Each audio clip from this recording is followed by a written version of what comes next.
Jenna Ortega, Joker 2, Dumb and Dumber 3, and so much more. Let's talk about it.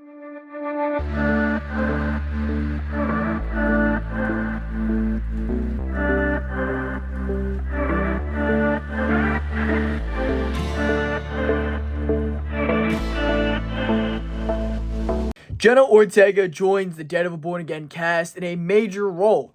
Jenna Ortega will reportedly fold into the MCU in the upcoming Daredevil show, but we don't know who she's playing just yet. Rumors and my personal thoughts led us to Ava Ayala, also known as the White Tiger.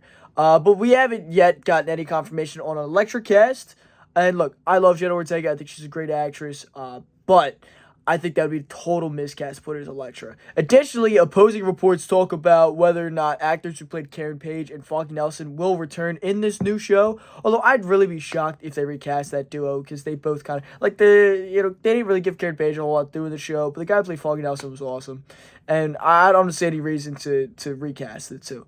But I have heard nothing of Young's possible return, which adds the Elektra thing. But we've recently seen Avengers Academy get hot and whispers of her introduction into the MCU. It wouldn't be a bad play to secure a hot star like Jenna Ortega into a role that we can ride out for another 10 plus years. And another thing to think about is Jenna Ortega was already in the MCU back in Iron Man 3 as like a nothing character. She's like the daughter of like president or vice president of something. I forget what it was. But I doubt they want her to continue in that role.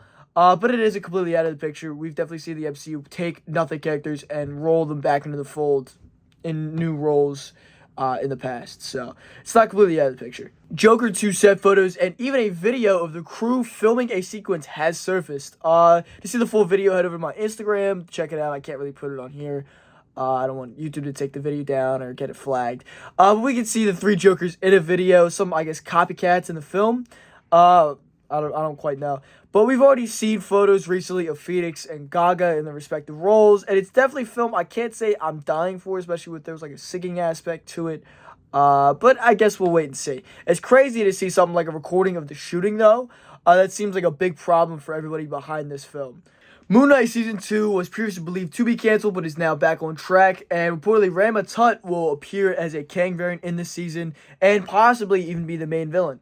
Moon Knight annual of, pairing off Kang and Moon Knight is getting hot in response, but I'm curious to see how they wrote Rama Tut into the history of the character Mark Spector and Khonshu. It's also interesting to see Season 2 return from the chopping block, but there's a lot they could do with Ancient Egypt and connecting Rama Tut into the mythology of the Marvel Universe and, gods like Khonshu and how that all relates to each other. And I wonder if this is going to kind of set up more of the idea that Kang is so important that he's a part of pretty much every aspect. I don't know if Moon Knight will be in the Avengers double shot. Maybe this is how they set him up and to be a role there, but I would honestly be shocked if Moon Knight's a big part of the two Avengers movies coming. While Scott Beck and Brian Wood were on a press tour for the Sam Raimi-produced Project 65 starring Adam Driver, they announced their 2019 slasher film Haunt has a sequel in the works. Although not a whole lot more information was given, the two have worked with icons in the genre like Eli Roth and Sam Raimi to put out great projects and have honestly breathed a bit of fresh air into modern horror. With projects like Quiet Place and Haunt, and now the Thriller 65, I have no doubt the duo will deliver here. It's definitely interesting to see them come back together to do a Haunt sequel. I know after Haunt came out, there was a couple whispers of possibly doing a sequel, and then nothing ever came of it. So I'm very curious to see how this project turns out. Agatha Harkness' Covenant cast will reportedly have a climax that'll set up Scarlet Witch's very own solo film based on the Children's Crusade. According to My Time to Shine on Twitter, a known MCU leaker, Agatha will set up this project, which is slated to hit 2025-2026 timeline. Rumors debate whether this is a Scarlet Witch-centric film or the first Young Avengers solo that'll land in the empty space Feige left on the slate at San Diego Comic-Con. Either way, Young Avengers will be a major part of this project, and Cassie Lang, Kate Bishop, Ironheart, Twins, Patriot, and even more were introduced in just the last phase alone. Reportedly, Vision Quest will also set up with an ending with Viv and older Tommy Maximoff setting off the events in the Crusade. All this may even be wrapped up together by Iron Lad being introduced as a Kang variant and getting us ready for the next major Avengers films. So there's a lot of Young Avengers stuff to come, and kind of, we all sort of knew this. It's just additional rumors and speculation based off of specific projects. A 9-hour James Cameron director's cut of Avatar 3 may land on Disney Plus in the near future. Avatar 2 also reportedly has been cut down from Cameron's 9-hour version.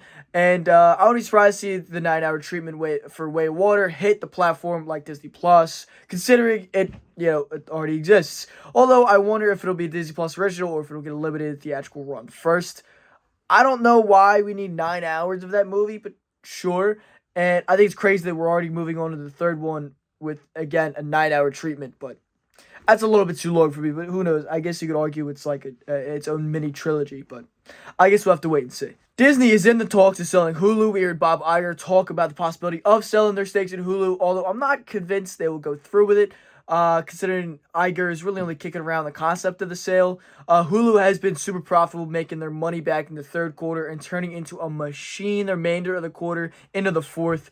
So, rumors circulating the sale being made to buy the publication rights of Hulk and Namor just doesn't make a whole lot of sense to me. They're trying to get him off of Universal Pictures, but if you think about it, Hulk and Namor films, I don't think would make nearly as much money long-term as Hulu does. Or rolling Hulu into a Disney Plus fold to stabilize their platform, considering it has been their shareholders' biggest concern in the last few years. I just figured Hulu's existing catalog and customer base would propel Disney Plus upward, but hey, what do I know? Willow becomes the first Disney Plus show to be officially canceled. Disney wasn't very happy with the streams of Willow, and considering I totally forgot this was even happening, I think it's one of many things that sort of doomed this project. John Kasdan took to Twitter to write a letter on his plans to continue Willow and do an already scripted season 2. But with no timeline, no contracts, and Disney already coming out and canning this project, I don't think Kasdan's season 2 will ever come to fruition. And also, this makes for the third consecutive project Aaron Kellyman would do for Disney that didn't make any money. Solo was a struggle at the box office. Falcon Winter Soldier came out at just a weird time for Disney Plus, and it sounds like Willow was a financial dud. Smile 2 is officially in the works over at Paramount Pictures. Parker Finn is reportedly writing and directing the sequel for his hit from last year. And honestly, Smile already made $200 million profit over the $17 million budget. It was such a big hit. And it was the first horror movie to withhold the #1 spot at the box office for over 2 weeks in the last 6 or so years. So I might even do a review on Smile. I haven't quite decided yet, but it's definitely a standout film from last year. And I think, honestly, it's going to have big demand for the sequel. So I'm curious to see what comes of it. Speaking of sequels, a Gladiator sequel is set to release in 2024, and Denzel Washington just joined the cast. And it's a stacked cast list, it seems. Well, sort of. But it seems the film will take place years after the original, and the film lands right in Oscar season, so it's definitely something I'll be checking out, considering the first film is honestly a modern classic, and it seems, you got a lot of people returning from the first film, and it's just the first movie was such a big hit. I think, it's crazy to not be excited for the sequel. A few other things probably worth mentioning just this episode would be the 3 Walking Dead spin-off series are finally getting a release date. Insidious Chapter 5 is on track. Children of the Corn is getting a remake. That's interesting. Dumb and Dumber, number 3 may come out next year, it seems.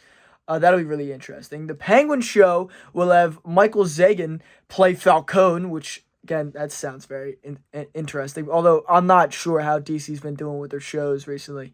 They did like the Gotham Knights and stuff like that, where it exists. Rumors of more Marvel special presentations coming soon, which I think is a great idea. It is some names getting thrown around right now, like Silver Surfer, Nova, Man-Thing, Bloodstone, Sentry, Mephisto, Ghost Rider, Wonder Man, and a few others. Personally, I'd throw Patch in the mix. I'd throw Elektra, Punisher, Brother Voodoo, all for, solo one-off special presentations. I think they're great characters to kind of focus on. And later this year, we're getting a Paramount Plus original Pet Sematary prequel. I wasn't a big fan of the remake, so I don't quite know how I feel about doing a more in this universe. Saw X is coming out, and it's set between the first 2 films, and it's going to bring back past stars from the franchise. Robert Eggers Nosferatu is in pre-production, and so much more.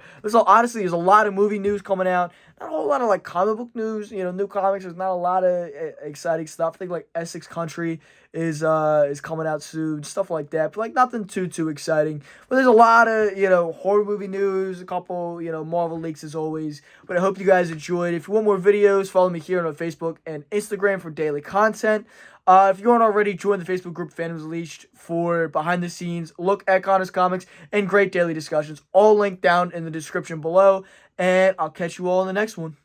Peace.